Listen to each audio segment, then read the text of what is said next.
మీ ఇంట్లో మొదటి కోటీశ్వరుడు మీరే అవ్వాలనుకుంటున్నారా? ఈ ఫైనాన్షియల్ వెబినార్ లో ఇప్పుడే జాయిన్ అవ్వండి. రమ్మ, నువ్వు ఎలాగో ఫైనాన్షియల్ ప్లానింగ్ విషయంలో కానీ, సేవింగ్స్ విషయంలో కానీ, స్టాక్ మార్కెట్, గోల్డ్ ఇది అని కాదు, ఏదైనా ఒక రేంజ్లో చాలా చక్కగా చెప్తావు. అయితే ఇప్పుడు నా పర్సనల్ ఒపీనియన్ ఏంటి అంటే, నా పర్సనల్గా నాకు కొంచెం డౌట్గా ఉంది, బట్ అదే నమ్మకం కూడా ఉంది. నేను జాబ్ చేస్తున్నా, నా శాలరీ వస్తుంది, ఇన్సూరెన్స్ చేయించుకున్నాను, ఇన్వెస్ట్ చేశాను, సేవింగ్స్ చేసుకుంటున్నా, ఇవన్నీ చేస్తున్నాను అంటే నేను పర్ఫెక్టా కాదా ఫైనాన్షియల్ ప్లానింగ్ లో? చాలా మందికి డౌట్ ఉంటుంది రాదా, అంటే మాలాంటి వాళ్ళు వచ్చి టీవీలో చాలా చెప్తుంటాం కదా, ఇది ఉండాలి అది ఉండాలి అన్ని. సో ప్రతి ఒక్కరు అనుకుంటారు ఇవన్నీ నేను చేస్తున్నాను, నాకు బాగానే ఉన్నాయి అనుకుంటారు. కానీ దాంట్లో కూడా కొన్ని మెట్రిక్స్ ఉన్నాయి, అవి కరెక్ట్గా తెలిస్తేనే మనం కరెక్ట్గా ఉన్నామా లేదన్న క్లారిటీ వస్తుంది. సో అంటే ఇంకా కరెక్ట్గా చెప్పాలి అంటే హెల్త్ రిలేటెడ్గా ఏమైనా ప్రాబ్లం వచ్చిందనుకో, సిమ్టమ్స్ ఉంటాయి. అంటే జబ్బు పడే ముందు మనకి ఏవో ఒక సిమ్టమ్స్ ఉంటాయి. కానీ డబ్బు రిలేటెడ్గా ఏమైనా ప్రాబ్లం వచ్చిందనుకో, అది డైరెక్ట్గా ప్రాబ్లం వచ్చినప్పుడే తెలుస్తుంది. ఎటువంటి సిమ్టమ్స్ ఉండవు, సిమ్టమ్స్ అంటూ ఏమి ఉండవు. అనుకోకుండా అంటే ఎగ్జాంపుల్ చెప్తాను, ఒక 10 ఏళ్ళు 20 ఏళ్ళ నుంచి హస్బెండ్ అండ్ వైఫ్ ఇద్దరం సంపాదించిన అమౌంట్ అంతా దాచుకున్నాము, మా పిల్లల పెళ్ళిళ్ళకి మ్యారేజ్కి డబ్బులు సరిపోతాయి, అన్నీ బాగానే ఉన్నాయి అనుకున్న ఫ్యామిలీ మెంబర్స్ కరెక్ట్గా ఆ టైం వచ్చేటప్పటికి వాళ్ళు దాచిన డబ్బు అంతా ఒక్క అమ్మాయి ఎడ్యుకేషన్కే సరిపోలేదు. ఇంకా సిచ్యువేషన్లో ఏం చేస్తావు? 20 ఏళ్ళ కష్టం ఒకేసారి ఒక్క అమ్మాయికి సరిపోతే ఇంకొక అమ్మాయికి చదువు సంగతి ఏంటి, వాళ్ళిద్దరు పెళ్లి సంగతి ఏంటి, అప్పటికప్పుడు మనం ఏం చేయగలం? సో దాస్తున్నాం అనుకుంటున్నాం, కానీ నేను దాస్తుంది సరిపోతుందా లేదా అని చాలా మందికి తెలియదు. అలానే ఇన్సూరెన్స్ ఉంది, అది సరిపోతుందా లేదా చాలా మందికి తెలియదు.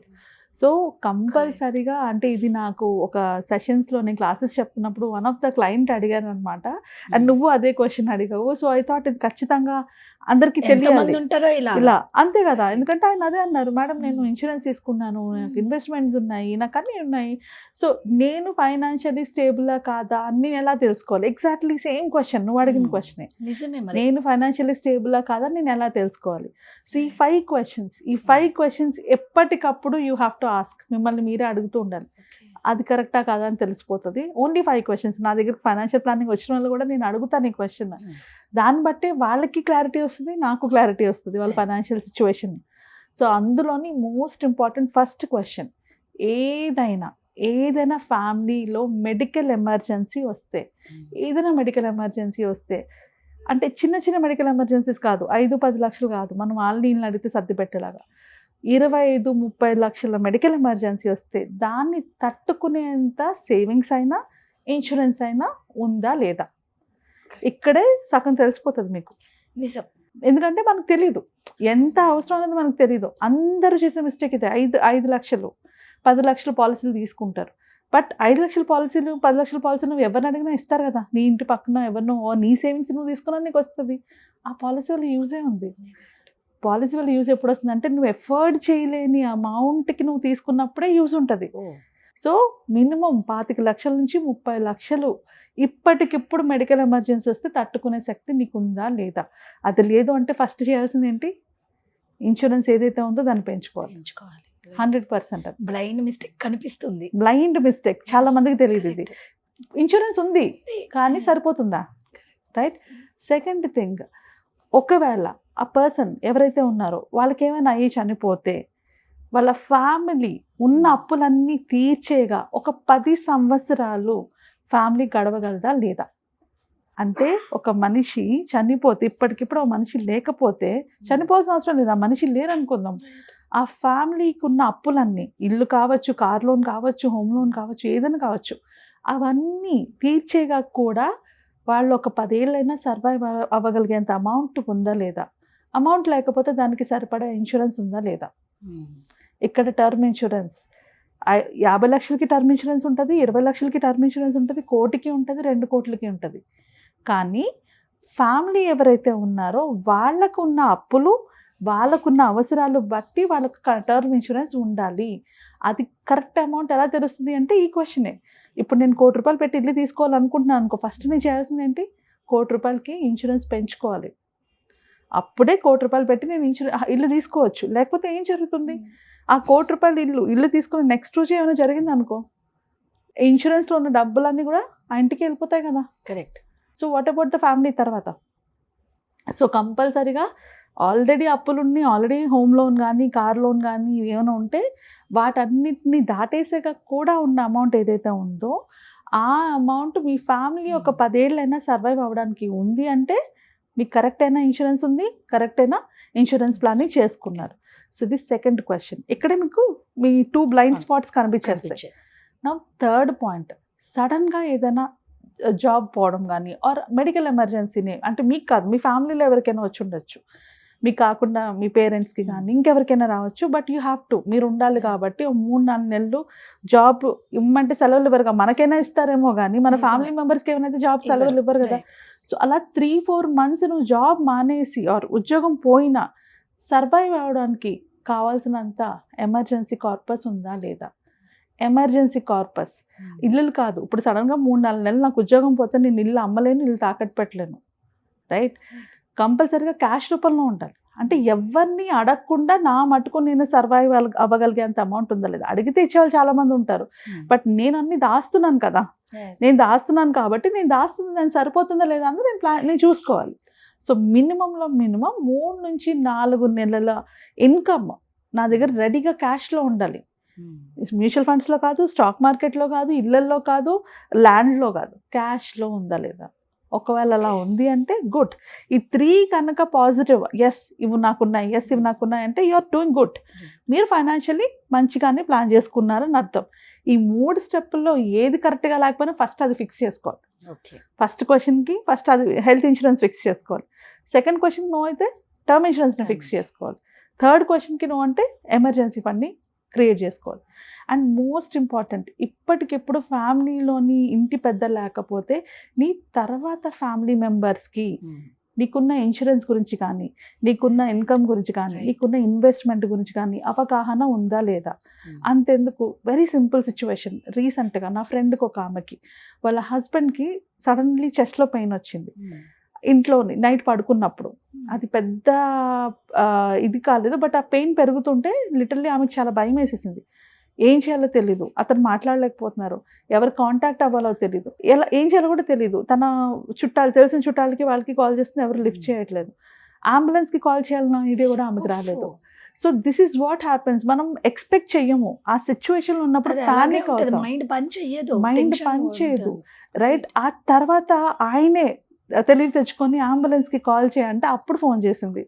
సో దాని తర్వాత నాతో అదే అంది, నాకు అంబులెన్స్కి కాల్ చేయాలన్న ఆలోచన కూడా రాలేదే అని. విచ్ ఇస్ ట్రూ కదా. అంటే అట్లీస్ట్ ఇలాంటి ఎమర్జెన్సీ సిచ్యువేషన్స్లోని అంబులెన్స్ సంగతి పక్కన పెట్టి హాస్పిటల్ అడ్మిట్ అయ్యాక ఆమె దగ్గర డబ్బులు లేవు, వాళ్ళ హస్బెండ్ ఏమో హాస్పిటల్లో ఉన్నారు, తనకి ఏం చేయాలో తెలియలేదు. బికాస్ అమౌంట్ ఎక్కడుందో తనకు తెలియదు. తన దగ్గర ఉన్న క్యాష్ 3,000-5,000 మించి లేదు క్యాష్. సో ఇది జరుగుతుంటుంది. చాలా మంది ఫ్యామిలీలో లేడీస్ దగ్గర ఎక్కువ క్యాష్ ఉండదు. లక్కీగా ఆమె హస్బెండ్ క్రెడిట్ కార్డ్ ఉంది కాబట్టి క్రెడిట్ కార్డ్ వాడేసింది అక్కడ. తను అన్న మాటలే అవి నాకు అనిపించింది, నిజంగా రామా. అంటే నేను చాలాసార్లు చెప్పాను లేడీస్కి ఫైనాన్షియల్ అవేర్నెస్ అవసరం రా అనేసి. ఆ రోజు నాకు ఫోన్ చేసి, ఏం కాలే ఆయనకి ప్యానిక్ అటాకే, బట్ కాకపోతే ఆ పాయింట్లో నాకు తెలిసింది ఆయన అకౌంట్ డీటెయిల్స్ నాకు తెలియదు, ఎవరిని అడగాలో తెలీదు. చాలాసార్లు నేను చెప్పిన తర్వాత ఆయనకి చెప్పింది ఇలా నాకు చెప్పాలి చేయాలని, బట్ సిచ్యువేషన్లో ఉంటే కానీ మగాళ్ళు రియాక్ట్ అవ్వరు కదా. ఆ తర్వాత నువ్వు క్రెడిట్ కార్డ్ ఎందుకు వాడావనంటే అప్పుడు చెప్పింది నాకేం తెలుసు. సో నీ ఫ్యామిలీ మెంబర్ని ఎంత ప్రిపేర్ చేసావు, ఇది చాలా ఇంపార్టెంట్. సిల్లీగా సింపుల్గా అనిపించవచ్చు కానీ చాలామంది ఫ్యామిలీ మెంబర్స్కి ఎలా హ్యాండిల్ చేయాలో తెలియదు అలాంటి సిచ్యువేషన్లో. వాళ్ళకి ఇన్సూరెన్స్ ఉందా లేదో తెలీదు, ఇన్సూరెన్స్ ఉంటే ఇన్సూరెన్స్ కార్డ్ ఎక్కడుందో తెలీదు. ఇప్పుడు ఆ సిచ్యువేషన్లో హస్బెండ్ అడ్మిట్ చేసిన తర్వాత అక్కడ ఇన్సూరెన్స్లో కార్డ్ ఉందా లేదా అని ఆమెకు తెలీదు. తెలిస్తే ఫస్ట్ ఆ కార్డే వెతికేది కదా, ఆ కార్డ్ని తీసుకొచ్చేది కదా. సో మనం ఫ్యామిలీని ప్రిపేర్ చేయము. నా దగ్గర ఇక్కడ ఇంత ఇన్వెస్ట్మెంట్ ఉంది, ఇక్కడ ఇంత ఇన్సూరెన్స్ ఉంది, ఇలాంటి ఏమైనా అవసరం వస్తే ఇది కంపల్సరీగా యూజ్ అవుతుంది అనేది ఇన్ఫార్మ్ చేయరు. ఎంతో జాగ్రత్తగా కోట్లు దాస్తారు ఫ్యామిలీ కోసం, దాచిన వాళ్ళకి చెప్పరు. అవును. సో ఇది చాలా చాలా ఇంపార్టెంట్. మీ ఫ్యామిలీలో ఎంతమందికి తెలుసు ఎలా ఎమర్జెన్సీ టైంలో ఎవరిని కాంటాక్ట్ చేయాలి, ఎస్పెషల్లీ ఇలాంటి ఎమర్జెన్సీ. ఎప్పుడు ఎవరికి ఏమవుతుందో తెలియదు కదా. అతనికి ఏం కాలేదు, చిన్న ప్యానిక్ అటాకే, బట్ కాకపోతే ఆ మిడ్ నైట్లో ఆ సిచ్యువేషన్లోని జస్ట్ ఇమాజిన్ ఆమె పొజిషన్ ఎలా ఉంటుంది. సో ఇలాంటిది వస్తుంది అని కాదు, ఒకవేళ వస్తే ఫ్యామిలీ మెంబర్స్కి తెలియాలి ఇన్సూరెన్స్ ఎక్కడ ఉంది, పాలసీస్ ఎక్కడ ఉన్నాయి, ఏమైనా ఎమర్జెన్సీ వస్తే ఎవరిని కాంటాక్ట్ చేయాలి, ఇలాంటి బేసిక్ మినిమం ఎడ్యుకేషన్ ఫ్యామిలీ మెంబర్స్కి తెలియాలి. అట్లీస్ట్ ఇప్పటికి చెప్పినా కూడా లేట్ లేదు. మనం ఒక వీడియో కంప్లీట్లీ దాని గురించి చేసుకున్నాం. ఆల్మోస్ట్ 65 lakh ఇన్వెస్ట్మెంట్స్ అన్క్లెయిమ్డ్గా పడున్నాయి ఆర్బీఐతోని అని చెప్పేసి ఒక కంప్లీట్ వీడియోనే చేశాను దాని మీద. అయినా కూడా చాలా మందికి ఇంకా అవేర్నెస్ రావట్లేదు. దీని ఇంపాక్ట్ చాలా భయంకరంగా ఉంటుంది. అంటే హస్బెండ్కి ఏం కాలేదు కాబట్టి ఓకే, ఏమైనా అయితే ఫ్యామిలీ పరిస్థితి ఏంటి, వాళ్ళకి ఎక్కడ డబ్బులు ఉన్నాయి, ఏం డబ్బులు. ఆ నిమిషంలో ఆ అమ్మాయికి తెలిసింది, నువ్వు నువ్వు చాలాసార్లు చెప్పావు కానీ నాకు ఎప్పుడు నేను ఆలోచించుకోలేదు, నేను ఆ పాయింట్లో ఉన్నప్పుడే నాకు అర్థమైంది, అవును రమ చెప్పింది నేను ఎందుకు కనుక్కోలేదని నేను ఆ పాయింట్లో ఉన్నప్పుడే నాకు అర్థమైంది. మెయిన్ ప్రాబ్లం మనీతో ఇదే.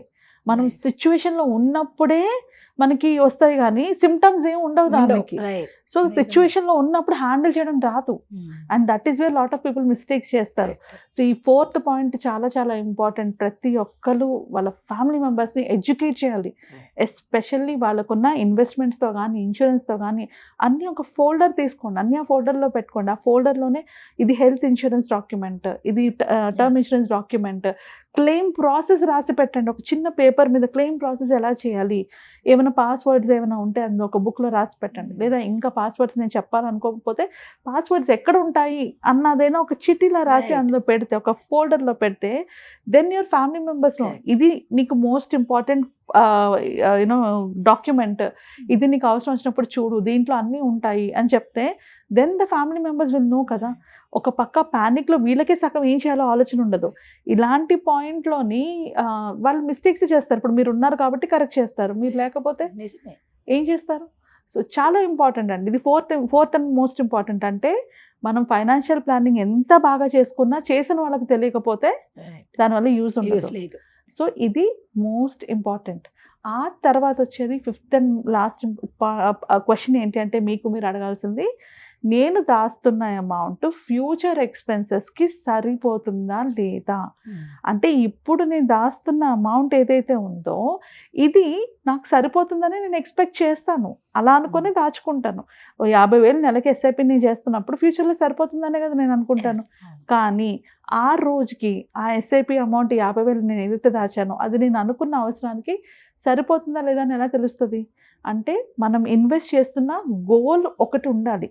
ఆ గోల్కి ఎంత టైం ఉన్నది మనకు తెలియాలి, ఆ టైంకి దాని వాల్యూ ఎంత ఉంటుందో తెలియాలి. ఒక ఫన్నీ ఇన్సిడెంట్ చెప్తానంటే, చాలా వీడియోస్లో మేము ఎప్పుడైనా కూడా 15 సంవత్సరాలు దాస్తే కోటీశ్వర్లు అవుతారని మేము మాట్లాడుతూ ఉంటప్పుడు కింద కామెంట్లు పెడతారనమాట జనాలు. ఏమని అంటే, 1 కోటి రూపాయలు మీరు అన్నట్టు 15 ఏళ్ళ తర్వాత మేము వచ్చినా అప్పుడు వాల్యూ 30 లక్షలు ఉంటుంది అనేసి. 1 కోటి రూపాయల వాల్యూ 30 లక్షలు ఉంటుందని అందరికీ తెలుసు. బట్ ఈ రోజు 50,000 వాల్యూ ఫ్యూచర్లో ఎంత ఉంటుంది అది తెలుసుకోవాలి కదా. ఎగ్జాక్ట్లీ. సో 1 కోటి రూపాయలు 30 లక్షలు అయిపోతుందని చాలా మంది కామెంట్స్, ప్రతి ఒక్కరు కామెంట్స్ పెడుతూనే ఉంటారు. ఎగ్జాక్ట్లీ. ఈ రోజు 50,000 ఒక 15 ఏళ్ళ తర్వాత 150,000 అవుతుంది. అంటే ఈ రోజు నేను నెలకి 50,000తో సర్వైవ్ అవుతే ఒక 15 ఏళ్ళ తర్వాత 150,000తో సర్వైవ్ అవ్వాలి. అంటే అప్పుడు నేను ఎంత దాచుకోవాలి? నాకు అప్పుడు నెలకి 150,000 ఇచ్చే అమౌంట్ కావాలి అంటే నేను ఇప్పుడు ఎంత దాయాలి? సో ఇది క్యాలిక్యులేషన్. దాచుకోవడం అందరు దాచుకుంటారు, కానీ నేను దాస్తున్నది నా ఫ్యూచర్కి సరిపోతుందా లేదా అన్నది తెలుసుకోవాలి. This is where an adviser helps you. చాలా మంది టైంలో అడ్వైజర్ దగ్గరికి వస్తే వీ కెన్ షో యూ, మీరు దాచుకున్నది సరిపోదండి ఇంకా దాచుకోవాల్సి ఉంటుంది అనేసి. సో లాస్ట్ క్లాసెస్లో నేను చెప్పినప్పుడు ఏం జరిగిందంటే, ఈ యాక్టివిటీ చేయించాను అనమాట. ప్రతి ఒక్కరు మ్యూచువల్ ఫండ్స్ గురించి నేర్చుకోవడానికే వస్తుంటారు మోస్ట్లీ. సో అందరితో ఈ యాక్టివిటీ చేయించిన తర్వాత 99% పీపుల్ 5 క్వశ్చన్స్లోని ఏదో ఒక క్వశ్చన్కి నో అనే ఉంది.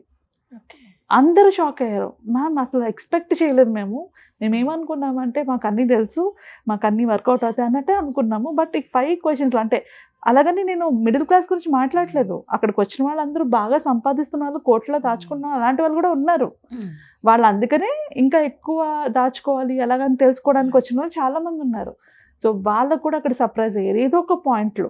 ఈ 5 పాయింట్స్లో ఏ పాయింట్లో కూడా మీకు కరెక్ట్గా అంటే లేదు అంటే ఖచ్చితంగా మీరు వెళ్ళాల్సిన ఒక అడ్వైజర్ దగ్గరికి. అడ్వైజర్ అయితే రైట్ వేలో గైడ్ చేయగలుగుతారు. లేదు అది నేనే హ్యాండిల్ చేసుకుంటా అంటే చేసుకోండి, బట్ అట్లీస్ట్ ఒక అడ్వైజర్ దగ్గరికి వెళ్ళి నా ప్లానింగ్ కరెక్టా కాదని వెరిఫికేషన్ చేయించుకోండి. అది చేసుకున్నా కూడా మీకు అర్థమవుతుంది కదా, ఓకే నేను ప్రాపర్గానే ప్లాన్ చేసుకుంటున్నాను. ఆ తర్వాత యూ కెన్ కంటిన్యూ. సో ఎందుకంటే ప్లానింగ్ ఈజ్ అన్ ఆర్ట్, అది ఎక్కడ మనకి నేర్పించరు. It comes with an experience. So అందుకు ఒక అడ్వైజర్ దగ్గరికి వెళ్తే వాళ్ళు గైడ్ చేస్తారు. లేదా జస్ట్ ఈ క్వశ్చన్స్కి మీరు ఆన్సర్స్ తీసుకొని ఇప్పుడు నేను చెప్పిన ప్రాసెస్ మీరు ఫాలో అయినా కూడా ప్రాబ్లం లేదు. చాలా ఫ్యూచర్ వాల్యూ క్యాలిక్యులేటర్స్ ఉంటాయి. ఆ క్యాలిక్యులేటర్స్లో చెక్ చేసుకొని ఇప్పుడు మీ గోల్ ఏది ఉంది, అది ఫ్యూచర్లో ఎంత వాల్యూ ఉంటుందని చూసుకొని ఇన్వెస్ట్మెంట్ చేసుకోవచ్చు. బట్ థింగ్ ఏంటి అంటే అన్నీ దాస్తున్నాను కదా, నేను అది బాగానే ఉంది అని అనుకోవద్దు. కరెక్ట్గా నేను పెట్టుకుంటున్నానా లేదా అన్నది మీకు మీరే ప్రశ్నించుకున్నప్పుడు మీకు ఆన్సర్ తెలుస్తుంది. అది మీకు తెలియనప్పుడు అడ్వైజర్ దగ్గరికి రండి, మేము ఉన్నాం మీకు గైడ్ చేయడానికి. రైట్. రమ చెప్పినట్లు ఏంటంటే ఆ 5 థింగ్స్ మనలో ఉన్నాయా లేవా, ఆల్మోస్ట్ 90% ఉండవు. సో దీనికి సంబంధించి మీకు ఎటువంటి క్లారిటీ కావాలన్నా, డౌట్స్ మీకు క్లియర్ చేయాలన్నా కింద స్క్రోల్ అవుతున్న నెంబర్కి కాంటాక్ట్ అవ్వండి. రమ చాలా చక్కగా అడ్వైస్ చేస్తారు. Thank you Radha. మీరు సింగిల్ మదరా? సింగిల్గా మీ మనీని ఎలా హ్యాండిల్ చేయాలి, ఎలాంటి ఇన్వెస్ట్మెంట్స్లో పెట్టుకోవాలని క్లారిటీ లేకుండా ఇన్వెస్ట్మెంట్ చేయలేకపోతున్నారా? అయితే ఖచ్చితంగా నేను కండక్ట్ చేయబోయే వెబినార్లో జాయిన్ అవ్వండి. ఎందుకంటే ఇన్వెస్ట్మెంట్ అనేది ఒక ప్లానింగ్. ఆ ప్లానింగ్ ప్రాపర్గా మనం చేసుకోకపోతే మనం పెడుతున్న అమౌంట్ కూడా మనం లాస్ అయ్యే ఛాన్సెస్ ఉంటాయి. కాబట్టి ఇన్వెస్ట్మెంట్ ప్లానింగ్ ఎలా చేసుకోవాలి, ఎక్కడ ఇన్వెస్ట్మెంట్ చేసుకోవాలి, ఎలాంటి ఇన్సూరెన్స్ తీసుకోవాలి, ఎట్లాంటి ప్రోడక్ట్స్లో మీరు ఇన్వెస్ట్మెంట్ చేసుకుంటే మీకు మంచి రిటర్న్స్ వస్తాయి, వీటన్నిటి గురించి ఇన్ డీటెయిల్గా మనం తెలుసుకుంటాము. మ్యూచువల్ ఫండ్ సెలెక్షన్ దగ్గర నుంచి, ఇన్వెస్ట్మెంట్ ప్లానింగ్ దగ్గర నుంచి, ఇన్సూరెన్స్ ప్లానింగ్ వరకు ప్రతిదీ కూడా డీటెయిల్డ్ గా డిస్కస్ చేసుకుంటాము. సో అప్కమింగ్ వెబినార్ లో ఎన్రోల్ అవ్వాలి అనుకుంటే కింద స్క్రోల్ అవుతున్న నంబర్స్ కి కాల్ చేసి ఎన్రోల్ చేసుకోండి.